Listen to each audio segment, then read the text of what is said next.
Facebook, and welcome to Repurposing with myself and Tina. Good afternoon, Tina. Or good morning. Yeah, still morning here, but yes, close. Right. Now, we're here every week and we talk about what happens after you've done a live video. And Mr. Knox last week was very good, wasn't he? He was most helpful about repurposing videos and editing them. And I actually checked out one of his videos, and it started off as one video and it ended up as 6.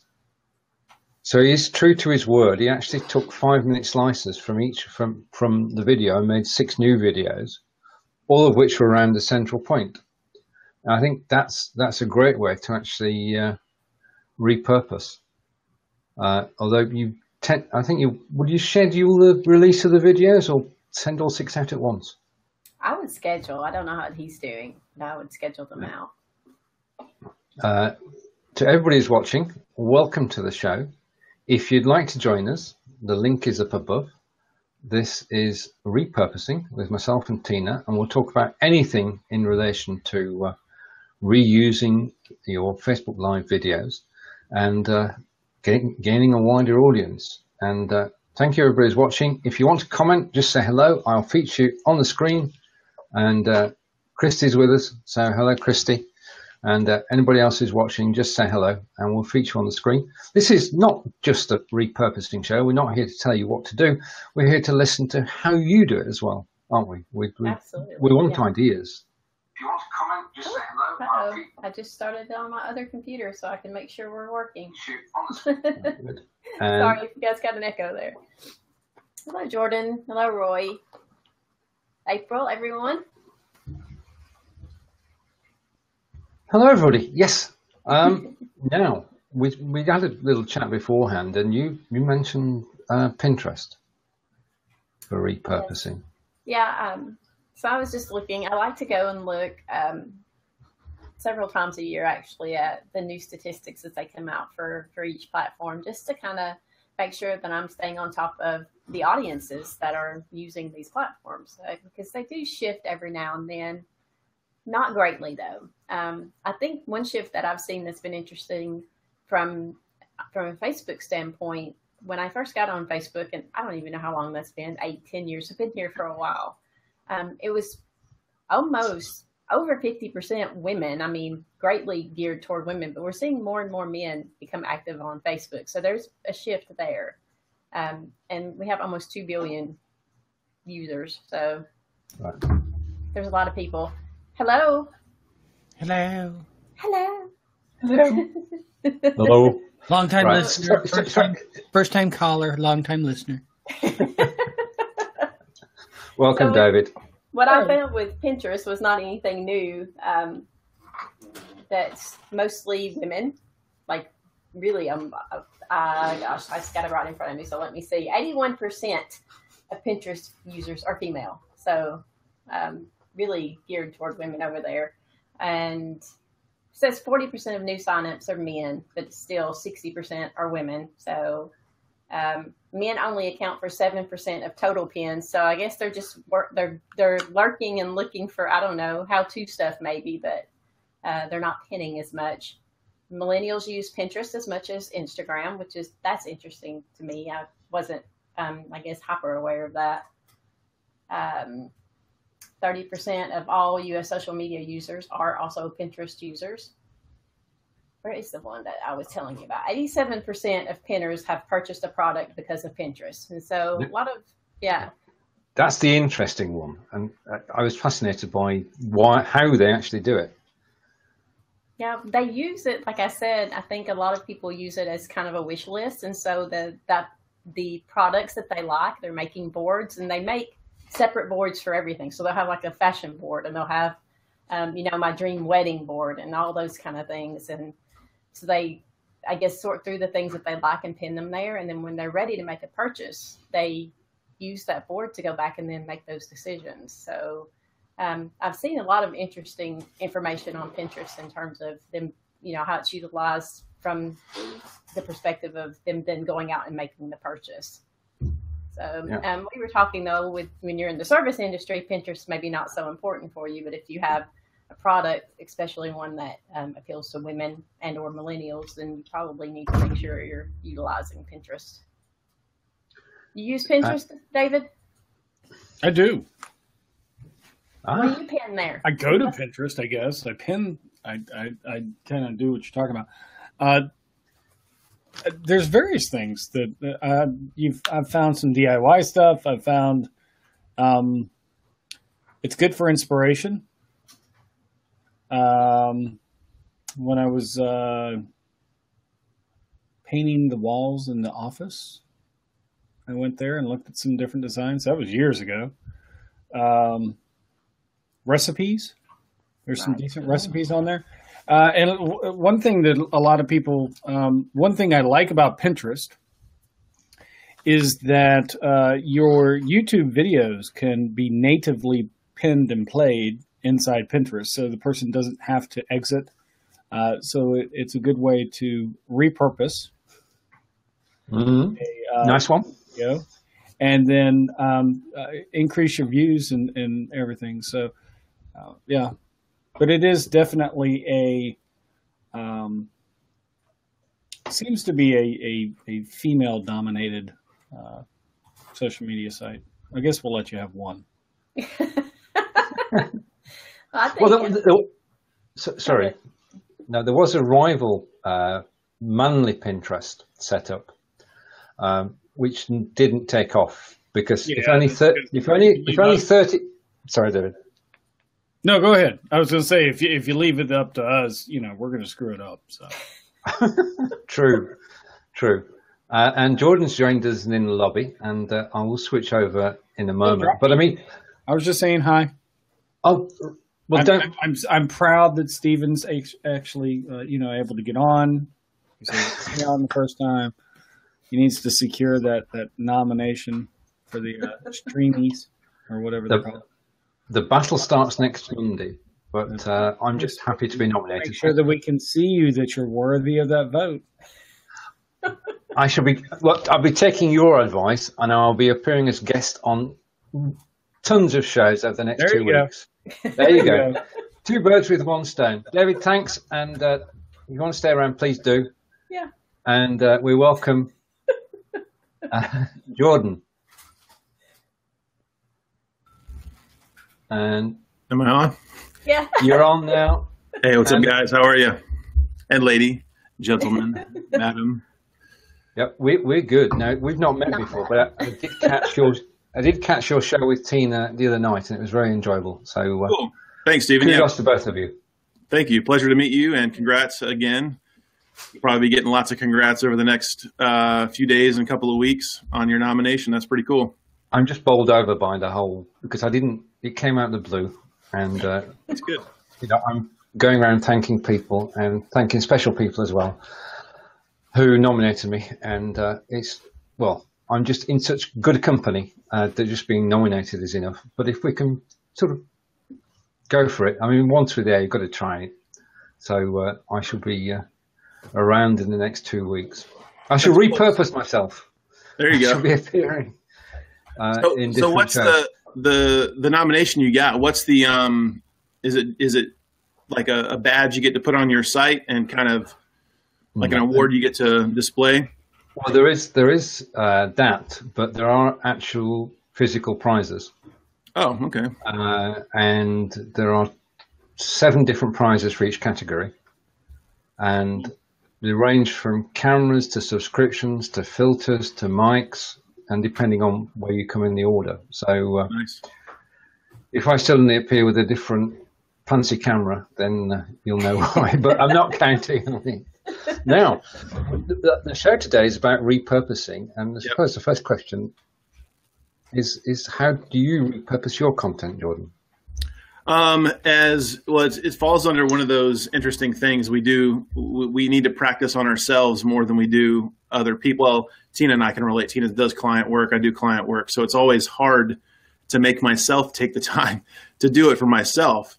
But it's pretty much every way that you guys discuss. I caught your show, I think it was last week, and pretty much everything you can. So you take a live video and you create every kind of multimedia out of that live video that you possibly can, or a static video. But whatever your core piece of content is, video is the best. Obviously, the stats prove that. So you take your video, you repurpose it, you strip the audio out and turn it into a podcast if you can.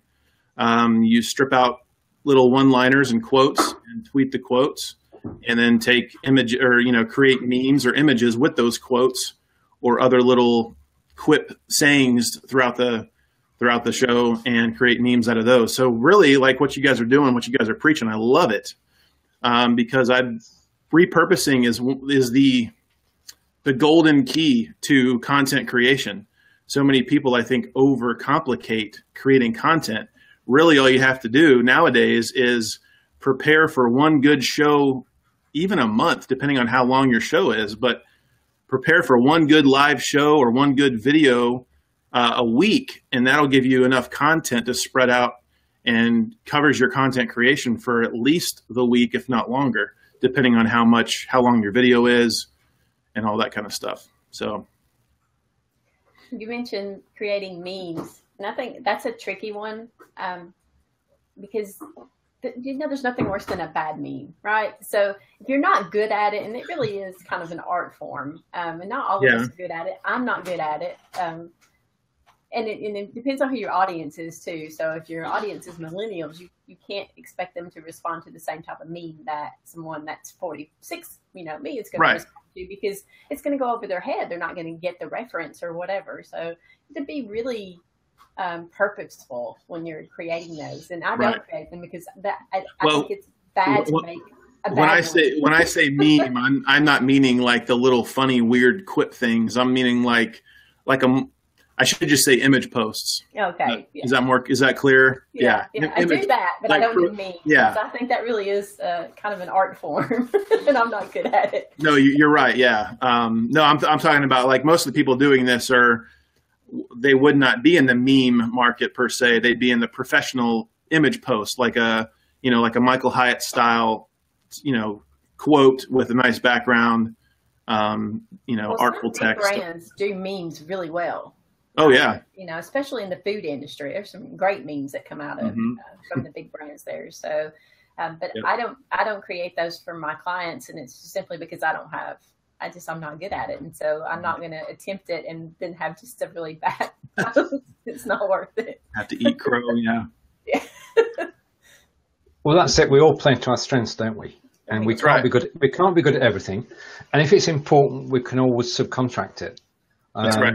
But we do learn. I mean, that's the whole thing about social media. We're learning every day. Yeah. Which is just you have to. It moves so fast. If you don't learn one day, you're 5 days behind. Oh, true. Take a month away, and you've totally lost. Yeah. Especially in live video. We were talking Pinterest before you came in. Do you utilize Pinterest for any of your clients or for yourself? I did. Let's see it's been a while. There was a couple of clients that I did Pinterest for, and actually got them ranked into Google search for a couple of Pinterest strategies, but that's been a couple of years, I want to say. I haven't been in the Pinterest game for at least a year, if not 2 or 3. So like we were talking about the other day, Tina, when you try to spread yourself thin and try to dabble in a little bit of every single platform, everything gets a little bit diluted. So yeah, knowing your market, knowing where your market's at, what platform is actually going to resonate with your messaging and the style that you want to do is key. So I don't do Pinterest much anymore, but my wife does. 87% of Pinterest users are female, so that bears that out again. Yeah. Yeah. I mean, basically, we're always looking for ways to repurpose. What would be your favorite repurposing tip? Whilst you're thinking about that. Sorry. My favorite repurposing tip that probably requires the least amount of time investment, which is always huge for most folks, is being able to do something fast, is just once you download your video, you do it as best you can, but you edit it in a way where you just pull out little 60-second clips or 30-second or 15-second clips within that overall show, whether it's 30 minutes long or 3 hours long. Just find those little one-liners or little segments where it offers a really good hook and really good value that you can then link back to the entire show that makes somebody want to, it pulls them in. So you find those in a show that's 30 minutes or an hour, you might have 5 or 10 of those that you can edit down real quick to 30 seconds or 60 seconds, share on Instagram, share on Facebook, tweet on Twitter. Okay. Yeah. Yeah. So that's probably the fastest. That's kind of what I try to do for myself when I'm really lack the time to do what I really would like to do. So the full. Sorry, Stephen and Jordan both. So all of us that are here, and I'm sure other people as well, we hop into other people's shows, or we are guests on another show. Mm-hmm. If you're a guest on another show, I think that there is a you at least acknowledge that is co-created content, right? So it may be Stephen's show, but as a guest, I should, presumably have some rights to be able to pull out snippets of myself to use. But if you just hop into someone's show, what is like the etiquette, I guess, for then using yourself? So you're pulling out a piece of something that you've said that you think, oh, well, that was great, and I need to pull that out and use it for myself. But if it contains the other person, especially, what's etiquette for that? How do you then utilize that to repurpose that piece of content for yourself if you feel like the content maybe doesn't belong specifically to you? Oh, we've lost your audio. Oh, there we go. I saw April mention that there was an echo, so I was wondering if it was my mic, so I muted myself real quick. I'm huge on communication, so like for this, if I end up wanting to repurpose this, I would simply probably message you both and ask, are you okay with me taking a clip out? It really can. Most people aren't, because essentially you're kind of cross-promoting each other. Yeah. So as long as you give credit where credit is due, or just point back to the source of it all, usually people are okay with that. But I would always ask first before assuming, because like a bad meme, you know what assuming does. Yeah. Sorry. Yeah, I mean, the Be Live Weekly show, in which I have between a 5 and 10 minute slot, before I uploaded that to YouTube for the first time, I spoke to Daniel at Be Live, and I spoke to Jeff, and I got their approval for doing it. So for the last 10 weeks, I've been downloading the full video from Be Live, cutting my 10 minutes out, preface it with Jeff's introduction, and then it goes up onto YouTube. Now, as far as any shows that I co-host, then the rights are equal. I take that as understood. I've never a problem with that. And I think it is, you're quite right, it's just polite to ask, isn't it? Other than anything contractual. I mean, back in the days on Blab, keep going back there, but people used to draw up contracts with each other for each show, and you'd sign a disclaimer. Yeah. That's when we were just starting out. Now, common sense rules, and so does politeness. Yeah. If you had a guest who was, I suppose you had a guest who was a big name, then they would want a contract, wouldn't they? But other than that, it's done on the basis of common sense. Yes. And I'm always like, I'm huge on communicating expectations. Like I just did a thing out of the norm with a client this weekend, and I guess like Roy says, I'm speak blunt and ease. So I don't shoot around the bush. I literally looked him in the face and said, what are your expectations for me in this situation, since it's a little different? So I'm huge on that. So whether it's a big name guest or just an average everyday person, I would ask, what are your expectations or limitations in wanting me to repurpose this, or what's your expectations? What are you thinking about? Because I just think a lot of trouble we get in so many different situations of life and in business is just lack of communication, lack of being open to discuss each other's expectations, and then respecting those, whether we agree with them or not. So if I had a big name on a show as a guest, and he said or she said, I'd really like you not to repurpose anything of me being on your show, I'd be a bummer, but I'd be like, okay, you're the guest. What you have to be careful with is just because when you pull snippets of things out, particularly if you're pulling a snippet out of someone else, right? So you have just, if you're wanting to promo the show, just say you want to put a 15-second clip up to send people to the longer show, you want to make sure that you're really careful with the context. Now, for the things that we do, because we're talking social media, that's not so important. But if you have a show where you're talking, entertainment, or you're getting into anything personal, you may not even do it on purpose. But if you pull something out that has no context, it's really tricky. People take it the wrong way. And as far as asking, not necessarily asking permission, but I like your terminology. What are your expectations?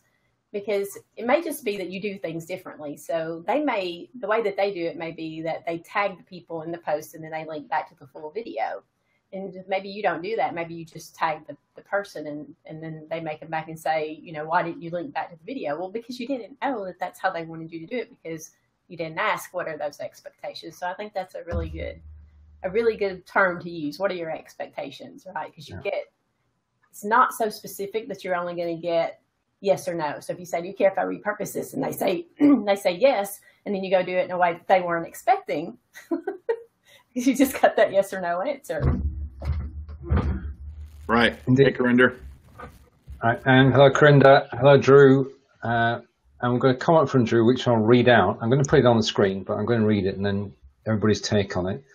With my podcast, as long as the guest pulling out the clips gives appropriate credit, i.e. links, I'm happy for them to do so, as it is extra publicity. If I'm on a show, I would always ask beforehand and give links and credit to where the clips come from. So yeah. I think we're all on the same page, aren't we, really? Yeah, mutual respect. Respecting each other's brands and messaging. I love that. I mean, for the last 6 years on Facebook, just want to type in a word while I'm talking, sorry about this. I've run a group, and it's the majority of members, there are about 450 of them now, are based in the UK. And we started when another group closed down, another network closed down, we came onto Facebook, started a group. And the group has no rules. It's just got one guiding principle, which is mutual respect. And the group has been going for 6 years. There's been the odd argument over 6 years, but it's been very respectful. And that's what I live by, the mutual respect of the people that you're actually dealing with goes a long way. So well said. Yeah, right on. So we talk mostly about repurposing video because we're all live streamers. But the truth is, a lot of our clients and a lot of people out there don't do video. You should be doing video, and you should be doing live videos, to make that clear. But if you're not doing video, what are some other ways to repurpose? And there's all kinds of content. There's video content. There's photos. There's there's blogs and text and articles and listicles and just lots and lots of things. I'm trying to, my brain just went blank. It does that to me all the time. But infographics was something else I was trying to think of. And that's something else that you can create.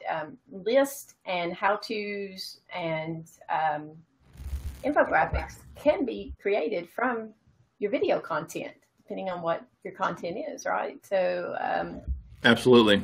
I know Stephen used screenshots from, or not Stephen, but Rigetti used screenshots from our course.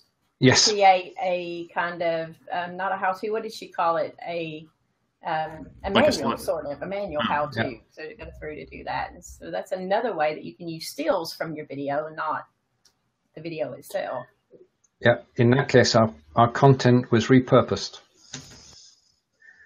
By someone else, which was pretty cool. By someone else, which is very cool. It's recognition. I mean, and then given away freely for everybody who's using BeLive.tv. And I think that's brilliant because it gives everybody a chance to see content they might not see. Because my friends may not be your friends and so on. So we actually, when we share, we're sharing to another group of people.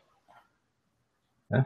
And talking of sharing, before we come back on that, if you are watching, we're delighted that you are. And if you can, please share. Let's repurpose this video. I think whenever I was doing a hyperlocal news page, so we had a Facebook page and we did all local news, and we grew our following to over 200,000 people a month. So we had a huge following. And when I would approach advertisers to advertise, it was always a hurdle because people don't understand social media still, especially in a small town in terms of social media for business and for advertising. They're still used to, newspaper and radio, print stuff and radio. So, they would be like, well, we have a Facebook page. Why would I need to post something on your page when I already have a page? Because my audience is not your audience. It's a completely different audience. So there may be crossover, right? There may be some people who like both of us, but it's not the same audience. And so if you can get someone to share, I mean, that's the reason we want people to share our stuff, because it's going out to a completely different audience. So if you can get someone to share, or you can get someone to use to repurpose a piece of your content in a completely different way and then credit it back to you, that's amazing. That's work you didn't have to do. I mean, you didn't do anything. Well, that's true. And it is a case of what comes around goes around, because if you share the content that you like belonging to other people, then the sort of quid pro quo is that they will eventually, if not that day, share yours. And you're creating a virtuous circle. Yeah? Yeah, for sure. We get that little notification when someone's tagged us, and we go check out what did they tag us in. And 9 times out of 10, we're going to share that, right? Because it's just promoting ourselves, and it's social proof that someone else recognizes your work and what you've done. So it's not only reaching another audience, but it's giving you that those accolades that someone likes what you did well enough that they're now sharing it out, or they're recognizing you for something that you've done because they tagged you. Nope, you're muted again. There we go.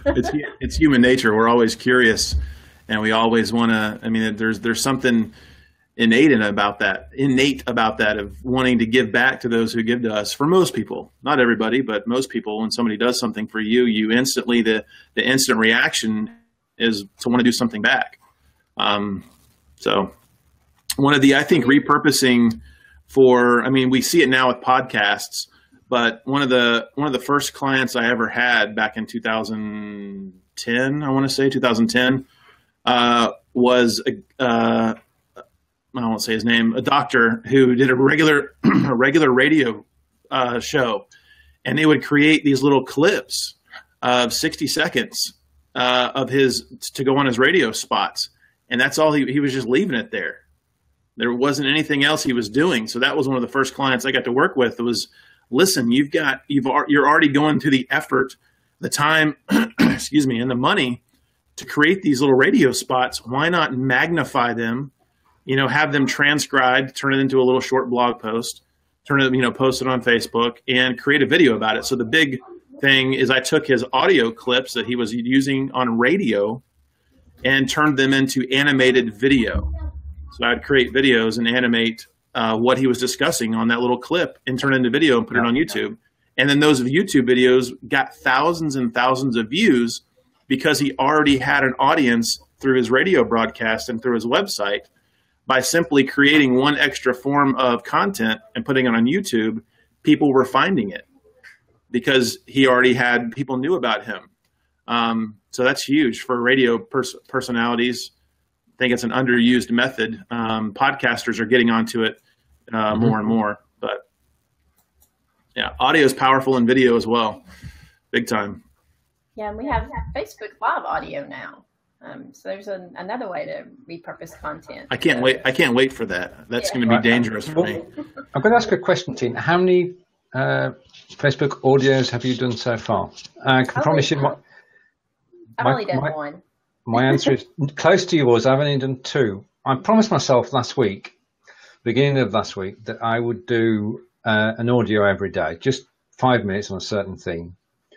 And I still carried on doing the videos, which didn't leave me time to do the audios, because videos is more enjoyable than audio, because if it's just audio, then it's just yourself talking, isn't it? I mean, it has been suggested, hasn't it, that you should be able to have a guest on. Right. That would make it much more interesting, and I would use it more in that way. when there's something new that comes on to the market or it's added to a platform that you already have, it just takes really practicing and reminding yourself that it's there to use it.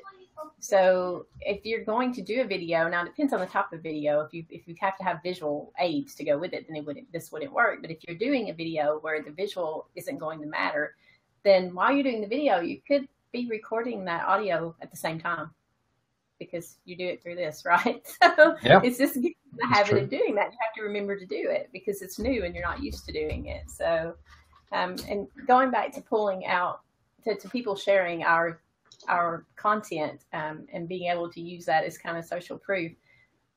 When you have clients, and so one of the things that I do, and I'm sure Jordan does as well, is you monitor what's being said about your brand or about your client online, and generally what people do when they see something that's been said that's kind, they'll respond, right? You'll just say, thank you so much, we appreciate it, and we love serving you, whatever. But what you don't do is screenshot it and use it. It's a testimonial. It really is. I mean, it's like I said, it's social proof. It's an accolade. It's a testimonial. Save that. I know April's really great about this. If someone calls her out and says something nice about her, or she has an opportunity to interact with someone that's kind of a big name, she always makes sure that she documents that. And so she's got all this documentation that she saved.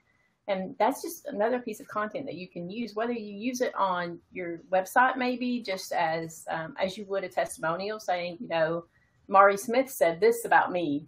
So there it is, and that's social proof, again, that you have been recognized in whatever it is that you're doing.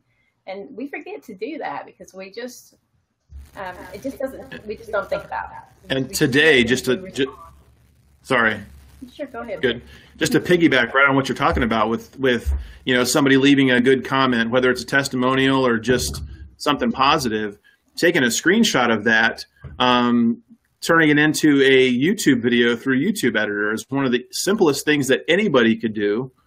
I think I could be wrong, but if you've not used YouTube Editor, it's really easy to take a screenshot like what you just said, post the still image throughout your social platforms, but then also you can go into YouTube and use the YouTube free editor, upload that one still image, tell YouTube how long you want it to be, 20 seconds, 30 seconds, 5 minutes, and just overlay some free music from YouTube on it.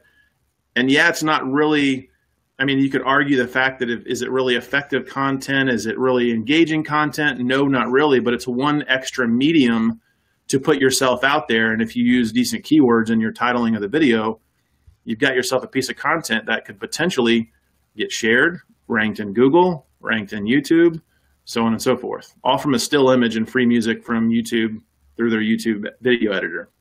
Right. I think Robert Myers, our friend, has got some points he'd like to make. So I'm going to drop down for a moment and bring our mutual friend.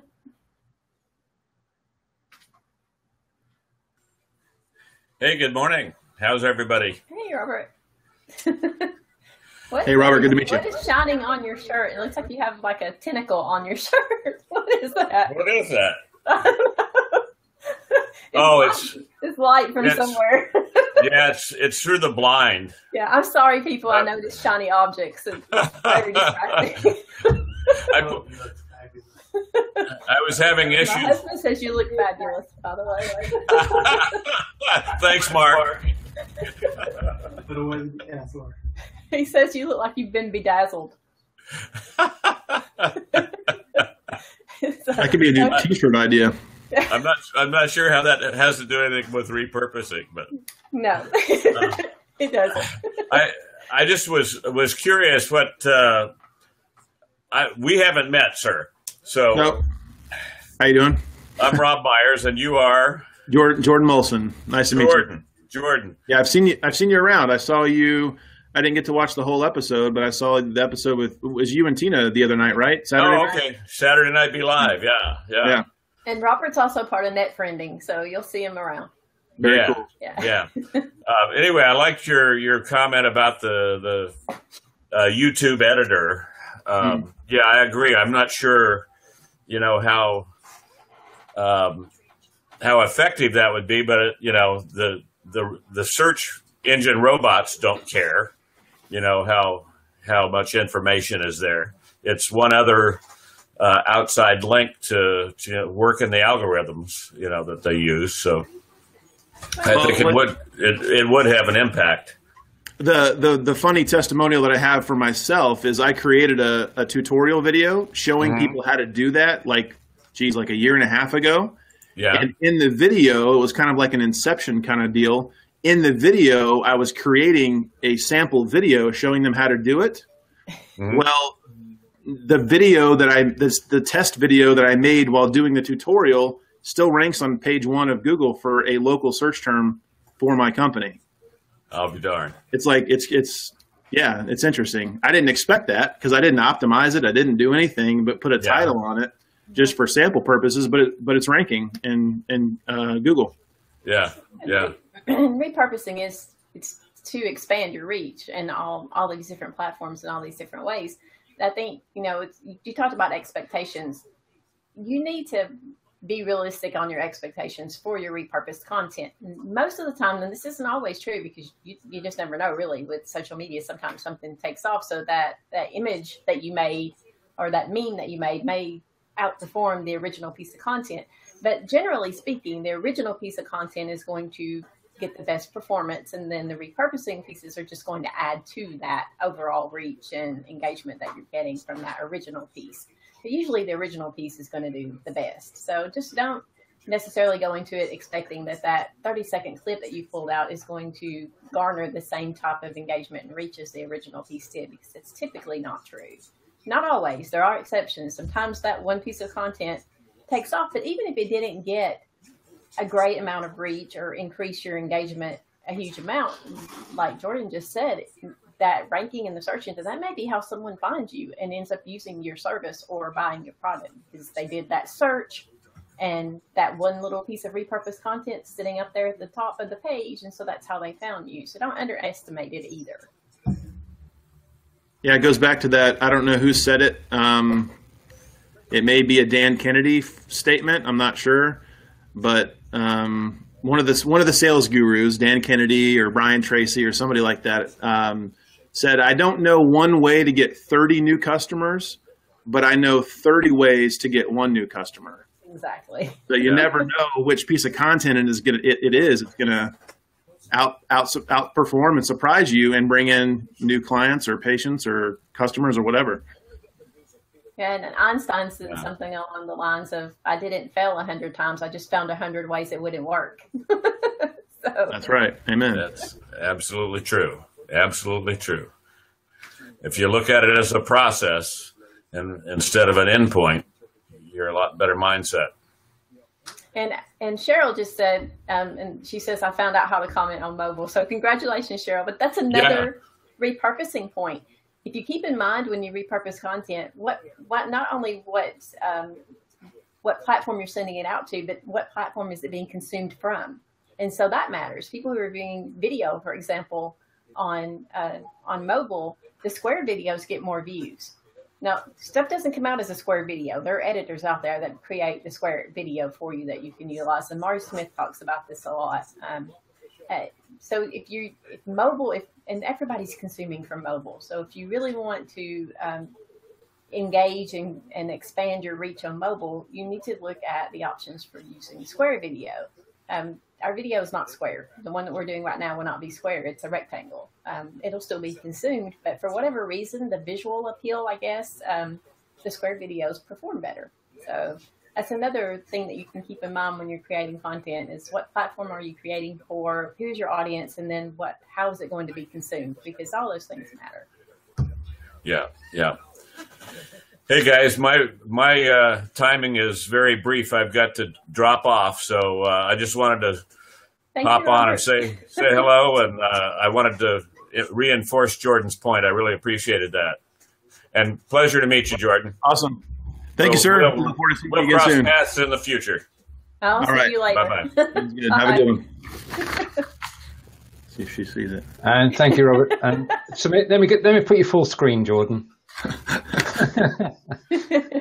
Right. Okay. We've got that from. Yep. That's in the recording. You can repurpose that one. I just saw our comment. I was just trying to be funny. Yeah. Well, not only will Jordan can repurpose that, but April can pull it out and repurpose it too. Yeah, and Cheryl just saying hello to Robert. Robert, thanks for joining us. Look forward to seeing you on future shows. And Michelle's found us as well. So, yay, Michelle! Hey, Michelle. Welcome to Michelle. Stephen? And April's comment, I was just going to read out because I love it. I just have to say that I love that so many people from the net friending movement show up at the same time to support each other. So hi, Cheryl, Jordan, Robert, and Roy. Wonderful. Yes, and the live streaming community in general, net friending's a little bit, we're a lot more active in going out and searching and supporting the people that, that are our friends and that we enjoy. But the Be Livers group are also really good about supporting other live streamers. And April's very active there as well. She's really good about going out and finding people who are live streaming today and putting those posts in the daily live stream for those people. So in a way, she's repurposing their content for them. And most of them, a lot of them aren't even in the Be Livers groups. So they're completely unaware that they're getting this traffic and this added boost because April's taking the time to go out and support the live streaming community. Yeah, she's a rock star. Everybody, Totally, the whole community. I totally agree. And that's our cue. Excuse us a minute, Jordan, to talk about Be Live in 5, which April is a very important part of. Be Live in 5. We're on BeLive.tv today. And if you're watching us and you've never broadcast, then Be Live in 5 is for you. Because it's a program that Tina and I have put together, which enables you, with help from April and from David, who we saw earlier, and I'm going to forget people. David Burrows. Yeah, Jenny. David Burrows. Yeah. Has Irene joined us yet? Not yet, no. But we have a team of 7 mentors, all of whom have extensive experience in BeLive.tv. And the offer is simple and straightforward. You can have a free 15-minute mentoring session. I'm doing one in an hour's time. I have one at one. And we've got the Udemy course, haven't we? Which is free. Course. Almost 900 students enrolled in that course. And so we expect to see even more people using the Be Live platform as those students wrap up that course. And we've had some really great reviews there. So that's some additional content for us to repurpose. But yeah, it's going really well. And if you search Be Live in 5 on Facebook, you'll find the Facebook page. And from there, you can request time with a mentor. And if you go to Udemy and search the same title, Be Live in 5, you'll find the free Udemy course. So I hope everyone will take advantage of that, whether you're brand new to live streaming or maybe you just, a lot of people they do what I did when they first come on, and that's kind of hop around and be guests in other people's shows. And it's kind of intimidating to go on, and Jordan's a rock star at going on solo and doing a wonderful job at solo. I don't like to go solo. I do it sometimes, but I always secretly hope somebody will hop in the seat next to me. It's much more interesting. Just a moment. You went solo at 7 in the morning. Yeah, I did, but somebody finally joined me. But I prefer I think it's just a completely different dynamic. And it is, yeah. And it kind of keeps the momentum going when you have a guest. If you have a particular topic or you're doing a tutorial, so you have the screen share, that's like having a guest, right? Because you have something to accompany you while you're speaking. So I think for a lot of people, my first mentor session that I had was with a gentleman who had been around for a while. He just had never gone live by himself because he just wasn't comfortable doing that. And so we had our session, and it went really well. And then he went live by himself. Well, not by himself, actually, as a guest. He had a guest with him. So he went live for the first time shortly after that. And it did not go well. There were all kinds of issues and technical problems. And so, I encouraged him to try again and see how that goes. And if he needs another mentoring session, then we'll set up another one and try to figure out what the problems are. But a lot of times you just can't anticipate your guest is going to have issues. And so we always tell people if you have a guest that's coming on and they've never used the platform, have them on the day before or an hour or so early so you can help them work through any issues, because inevitably that when you go on your first time, it's going to be some kind of problem. You just have to kind of roll with the punches and get through it. It doesn't have to be perfect, right? We're not doing a video production. We're doing a live stream, and your audience doesn't expect perfection. No, we had a discussion yesterday on the Smile Time show with David, and who's the CEO there. And he said that it shouldn't be perfect. That when you're doing live video, you should be open and friendly and make mistakes and sort of get on with it, rather than trying to do a television production every time you go out. Because this is not what it's about. It's about networking. It's about reaching out to people. It's about talking to people. And on that, I just want to comment from April, which is apt. It's so important to be a part of other people's shows so you can get to know more people and grow your own audience while building amazing relationships. Wise words. I want Jordan to tell the story that he told me when I was on his show. And the person's name has gone out of my head. I'm terrible with names. You all know that about me if you've been watching at all. But you mentioned something that really resonated with you, Jordan, about a gentleman who spends tens of thousands of dollars on production and has recently been doing live streaming. Can you share that?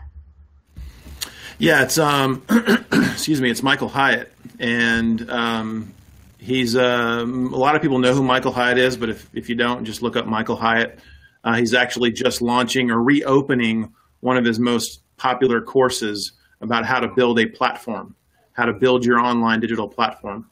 But Michael Hyatt came from the corporate world. He was the CEO of Thomas Nelson Publishing for several years, and in the corporate world before that. So he started out on his own, and he was spending, I don't know the figures, but tens of thousands of dollars to produce that professional, high-quality video. But it was all like the stage stuff. Like, he'd go and he'd shoot for an entire day or an entire week, and then the editors would take the video and go spend their hours and hours editing this polished, perfect professional video. So he's just recently, in the past several weeks, few months, started doing live streams. And he said that so far, the feedback that he's gotten from doing his live streams has blown his mind and made him realize how much more valuable, not to negate or to push away the value of the polished, expensive professional video, but how the live video is building a connection with his audience that he never expected to happen. In comments similar to people commenting and saying, Michael, I never knew you were so funny. Because a lot of that stuff, a lot of that humorous banter and quip little responses and in the moment when things go bad are taken out. They're edited out in the professional polished video. So he said that live video has given him more of the know, like, and trust factor with his audience than he ever expected, and that he never got at the same level with his high dollar produced corporate style videos. So live video for him is just like blowing his mind. It's because of the transparency, because exactly. It's real. It's authenticity. Not polished and it's not edited. He said, and there's three things that he pulls out of that, and it's authenticity or transparency. It's instant feedback, meaning he can know instantly what his audience is thinking. And then I forget the last one, but those two pretty much say it all: authenticity and instant engagement, instant feedback. And the ability to interact, excuse me, as it's happening is huge. There's nothing better, I think, for building the know, like, and trust factor. Yeah. And ultimately, that's the decision that people make on whether or not to use your service or buy your product. Yeah. It builds endearment, yeah. So if it's between you and another person, and that other person has all these professional, polished pieces and everything looks golden, right? But they don't know you. They don't feel like they know you because all they've seen is this edited perfect stuff. They're going to use the person who they've connected with on a personal level. Exactly. So I think that's a really powerful statement. That's why I wanted you to share it with us. So thank you. Oh, you're welcome. Indeed. And more people will discover the power of live and making mistakes and reaching out to your audience and connecting and making friends and a whole range of reasons why people should be on live video. And can I add one? Sorry, Stephen. No problem. Can I add one more thing to he's somebody for the live streaming community. If you're not watching him, since he does come from that very intentional, strategic corporate mindset, his live videos are not replacing the other strategies that he's doing, but he's using his live videos to point back to and to augment all the other things that he's doing. So he's simply using the transparency or the live video to build that transparency factor in today's society, which is where things are headed, to just increase his engagement and his follow through on all his other webinars, sales videos, so on and so forth. So he's somebody to watch and learn strategy from. He still offers value. He's not just a pitch man. Like you see a lot of folks are just pitching their stuff. He's not that. He still offers value, which speaks to how much value he has to offer. He's still offering value on his live shows, but he's saying if you want even more value, more good tips and wisdom that we're sharing in the live stream, then go over here and register for my webinar, or go over here and get this free resource that my team created for you. And he's very strategic. So he's somebody that I watch for how to implement those things without being, as Molly Mahoney says, a salesy weirdo. Well, you can't be salesy on social media because otherwise people just walk away. Well, you can try, and we know people try, and we know a few people win, but the majority of us just take social media as being social and networking. Yeah. And long may that continue. There is a level of strategy to everything that you do when you're repurposing your content or you're creating live content. And when something's new, and I'm guilty of this as well, when something's new, we just want to use it, right? So we don't really have a strategy. We don't know our using. We don't even know what it's going to be good for until we play with it. So in the beginning, there's not so much strategy happening, and we've seen that with Facebook Live, when people are just going live for. When Facebook first came out, and Instagram especially, like, people were using it just for, here's my coffee today. It's caramel mocha latte. We don't care, but that's what people were using it for. But brands very quickly with their team, because it's what their team's trying to do, they built a strategy around that. And so they do some of the same things, but it's very purposeful. And so that's, whenever you get, and I know, Jordan, that you'll do this with your clients, when they say, well, I want to do live. When you're like, that's awesome. I'm really excited. Let's do live. But what's your why? What's your purpose? What are we doing with it? So there has to be some kind of strategy behind why you're doing it. Or as April likes to say, what's your point B? Your overall objective, right? What are they getting out of it?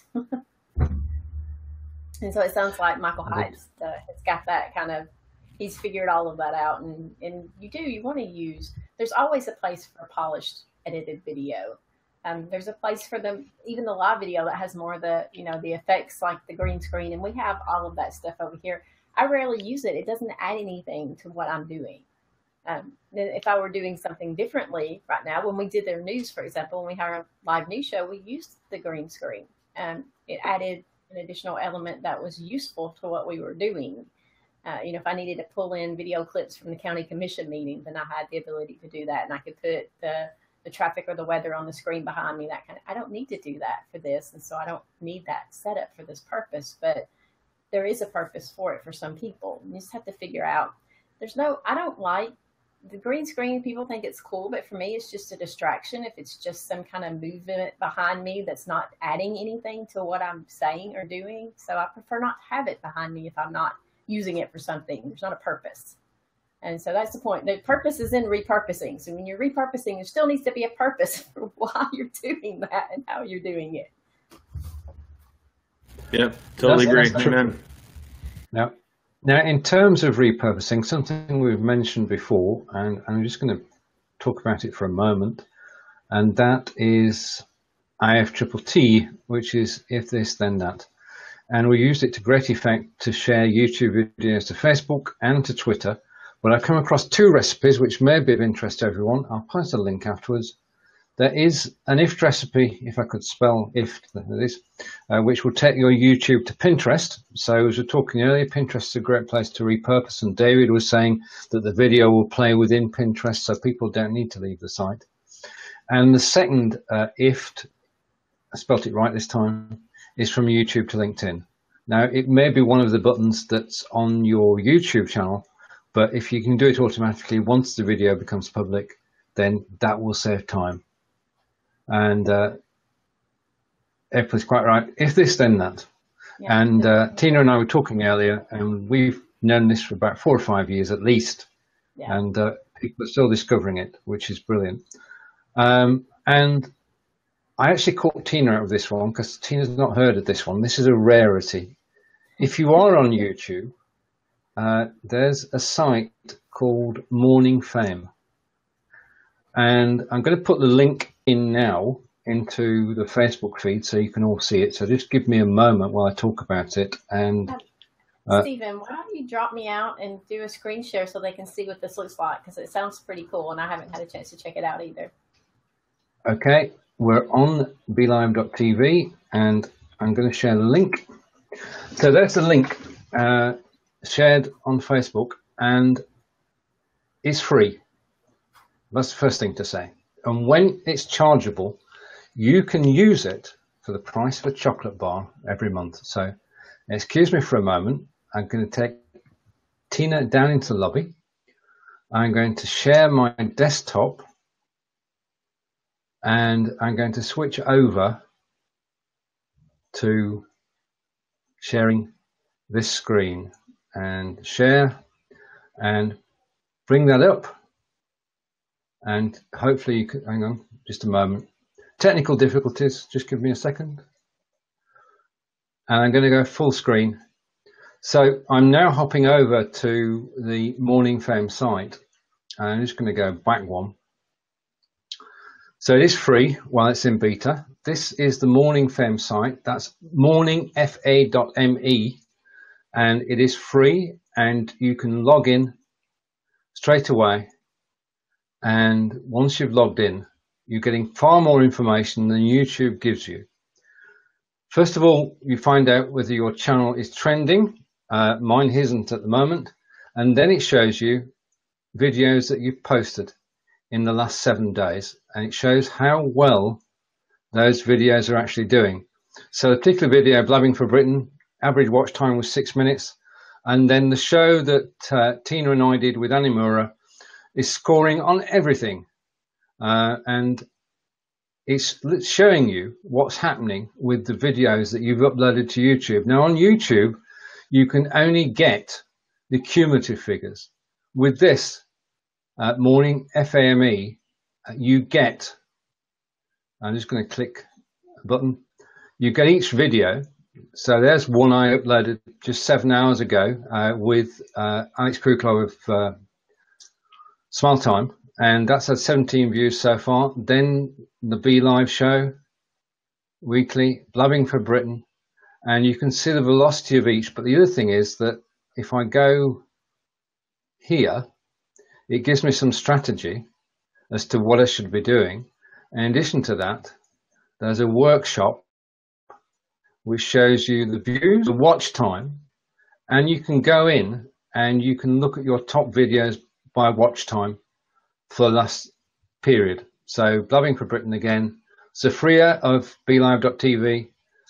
All the information is there about every single video that you've uploaded in the last 60 days. And as a free resource, it is just simple. And I want to give kudos to, I'm going to come back to the screen now. I want to give kudos to Eileen, who pointed that out to me.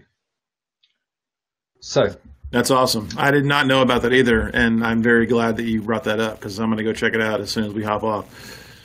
Another good YouTube tool that Stephen actually turned me on to as well is TubeBuddy, TubeBuddy, and I wasn't aware of it. It gives you tons of really interesting information, if not necessarily as useful sometimes as what he just showed us. It shows you not only on your videos, but it shows you on every person's video all of this information from how much they've earned through YouTube to their general statistics. And so it's really interesting to see that. I was showing someone a music video on my computer the other day, and TubeBuddy was open, and so it was showing all the information. This particular video had earned $1 million already from YouTube, and of course it was the weekend. We were watching a video by the weekend, so he's earned $1 million off that one video through YouTube.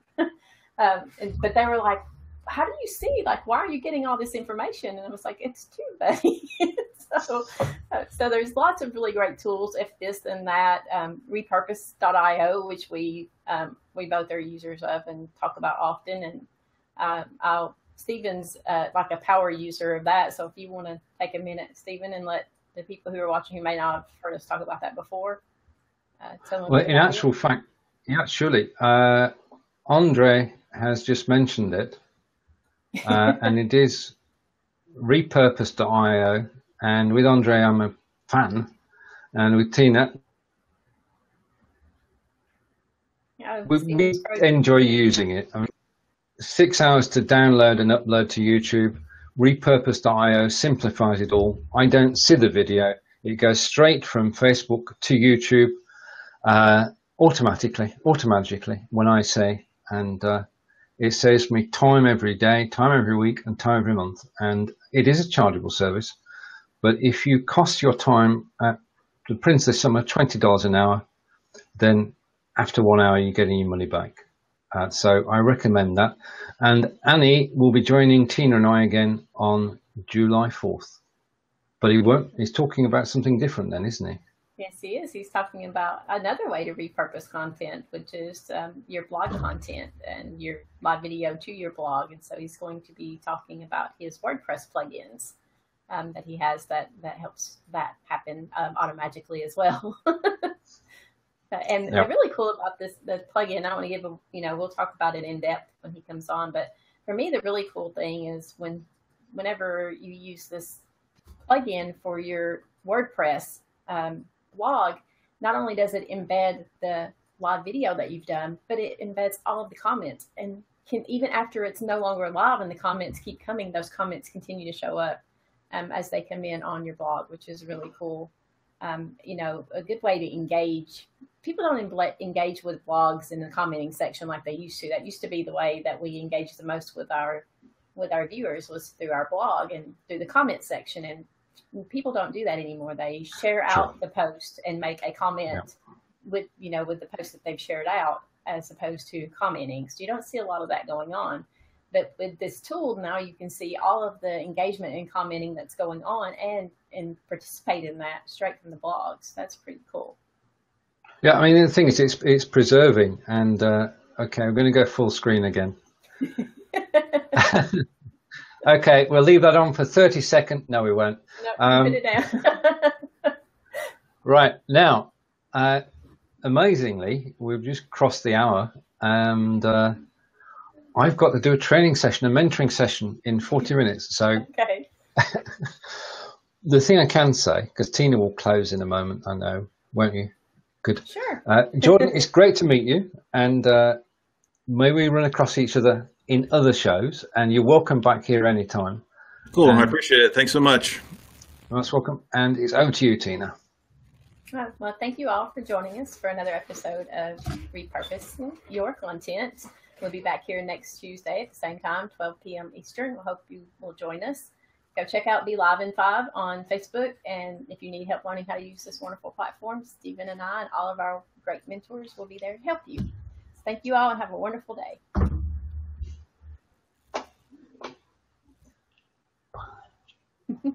Bye, everybody. Take care. And